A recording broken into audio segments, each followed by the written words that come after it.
स्वरूपं नमामि समीशान निर्वाणरूपं विभुं व्यापकं ब्रह्मवेदस्वरूपं निजं निर्गुणं निर्विकल्पं निरीहं चिदाकाशमाकाशवासं भजेऽहं निराकारमोकारमूलं तुरीयं गिराज्ञानगोतीतमीशं गिरीशं करालं महाकालं कृपालं गुणागार संसारपारं नतोऽहं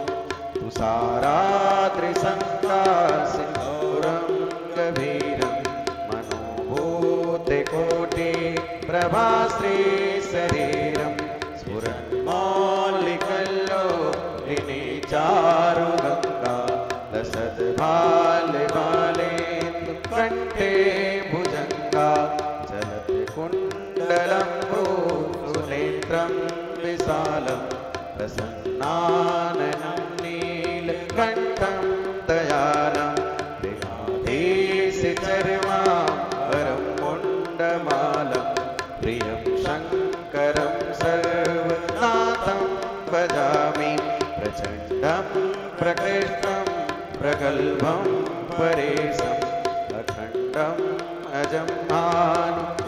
भानुकोटिप्रकाशं त्रयः शूलनिर्मूलनं शूलपाणिं भजेऽहम् अवानीपतिं भावगम्यं कलातीतकल्याणकल्पान्तकारी सदा सज्जनानन्ददाता पुरारी चिदानन्दसन्दोहमोहापहारी प्रसीद प्रसीद प्रभो मन्मतारी दयावनुमानात् पादारविन्दं भजन्ति हे लोके परेवानराणां न तावत् सुखं शान्ति सन्तापनाशम् प्रभो सर्वभूतादिवासं न जानामि योगं जपं नैव पूजा नतोऽहं सदा सर्वदा सम्भुतोऽभ्यं